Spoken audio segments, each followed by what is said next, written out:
মানে আমরা এন্টায়ার আমাদের বিজয়নগর ঘিরে এবং কাকাবাবু, সন্তু, জোজো আমাদের এন্টায়ার টিম ইনফ্যাক্ট আমরা এত মজা পেয়েছি। মানে এই প্রথমটা একটা রিলিজ 23 জানুয়ারি, তারপর অবশ্যই সরস্বতী পুজো ছিল এবং তারপর টানা 4-5 দিন ছুটি গেছে। আর সব থেকে ইম্পর্টেন্টলি হচ্ছে যে কাকাবাবুকে অডিয়েন্স মানে আমাদের বাঙালিরা সেটা যে কোনো বয়সে, আমি যে কটা হলে গেছি সেই সময় প্রত্যেকে শুধু প্রশ্ন করছে পরেরটা কবে। কারণ তাঁরা অপেক্ষা করে আছেন কাকাবাবু আবার কবে ফিরবেন। তাঁরা যে কাকাবাবু সন্তুকে এতটা ভালোবাসেন তার প্রমাণ হচ্ছে যে আজকে আমরা 50 দিন পেরিয়ে গেছি। এবং শুধু তা নয়, যদি ভালো করে আপনারা লক্ষ্য করেন যে গত রোববার মানে এই 3 দিন আগে যে রোববার গেছে সেখানেও কিন্তু আমরা এক্ষুনি যে হলটায় দাঁড়িয়ে আছি সাউথ সিটি বা নন্দন, সেইগুলোতে প্রত্যেকটা জায়গা হাউসফুল ছিল, মানে ইভেন আফটার ক্রসিং 50 days। এই এতটা ভালোবাসা, যে কারণে সত্যি এটা তো একটা লম্বা গ্যাপে এলাম আমরা কাকাবাবুকে নিয়ে। তার মাঝখানে আমরা করেছিলাম কিন্তু কোভিড ছিল, প্যান্ডেমিক ছিল। সো আবার এই কাকাবাবুকে নতুন পরিচালক নিয়ে আমাদের করাটার মধ্যে একটা খুব আনন্দ ছিল। কিন্তু আরও বেশি আনন্দ দিয়েছেন, আরও বেশি আমাদের বিশ্বাস জাগিয়েছেন যে এই সাহিত্যে সুনীলদার লেখা এই আমরা শিশু সাহিত্য, তার যে নায়ক বা তার যে নায়কের টিম কাকাবাবু এবং সন্তু, তাদেরকে তারা এতটা পছন্দ করেন। তারা সত্যি এখনও মানে শুধু কলকাতার শহর বলছি না, আমি শহরের বাইরেও বলছি, এমন এমন জায়গায় ছবিটাকে নামানো হয়েছিল অনেক ছবি থাকার জন্য, আবার 2 সপ্তাহ পরে দেখা গেছে সেই ছবিটা গিয়ে আহ, সেটা তো আমাদের দর্শকের ভালোবাসা।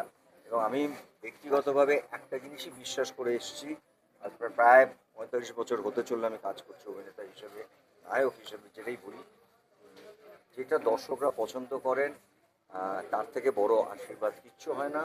আমাদের এই লড়াই, আমাদের এই যুদ্ধ, আমাদের এই চেষ্টা, আমাদের এই প্রচেষ্টা, সবটা কিন্তু তাদেরকে ভালো লাগানোর জন্য।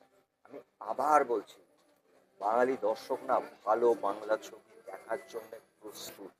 আমাদেরকে ঠিক মতন করে সময় দিতে হবে। আপনারা অনেকেই জানেন এর মধ্যে যে ছবিটা অ্যানাউন্স করা হয়েছিল গত বছরের ফেব্রুয়ারি মাসে, যে ছবিটা আসছে ক্রিসমাসে আসেনি। তার জন্য হয়তো আমার 5% দুঃখ হয়েছিল, কারণ ক্রিসমাসের বাচ্চাদের ছবি এটা। কিন্তু 23শে জানুয়ারি এসেও সেই বাচ্চারা বড়রা এসে ছবিটা দেখেছে। আমার মনে হয় এইটা আমাদের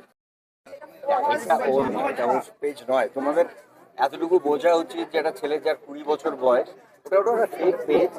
এটাকে আমরা অত গুরুত্ব দিই না, কারণ আজকাল এটা একটা নর্মাল হয়ে গেছে, কেউ একটা চালাচ্ছে।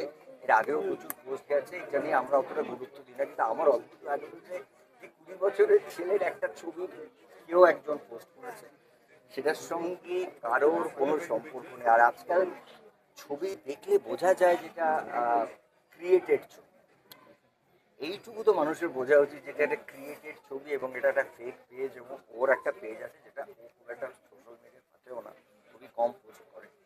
কিন্তু এইটা নিয়ে আমি বম্বে ছিলাম, আমার হাসি পেল যে, এবং তার সঙ্গে আমার কথাটাও জুড়ে দিলেন মানুষজন যারা জানেন যে বিগত 40 বছর ধরে আমাকে, আমি খুব অনেস্টলি একটা কথা বলতে চাই, এই আমাকে প্রত্যেকটা যারা আমাদের দল আছে, পার্টি আছে, তারা সত্যি করে আমাকে, তারা সেটা প্রসেনজিৎ অভিনেতাকেই করেন।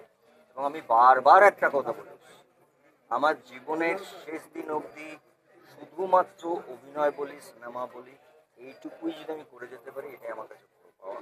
এইটা নিয়ে যখন কথা ওঠে না, আমার সত্যি ভেতরে ভেতরে আমার তোমাদের প্রতি একটু রাগ হয়, কারণ তোমরা তো আমাকে প্রসেনজিৎ হিসেবে চেনো না, বুম্বা দা হিসেবে চেনো। আমার যদি সত্যি কিছু বলার থাকে আর করার থাকে, সব থেকে আমি আগে ডেকে তোমাদের বলবো। আর মিশুকের ব্যাপারে আমার সত্যি হাসি পেয়েছে, কারণ ওটা একটা ফেক পেজ, এটা আগেও অনেকগুলো। আর ওরা নর্মালি কি করে আমি বলি, যেটা আমার কারোর সঙ্গে দেখা হলে আমি যেটা পোস্ট করি তার মাঝখানে বা ডান দিকে বাঁ দিকে মিশু, এটা করা আজকাল খুব সোজা।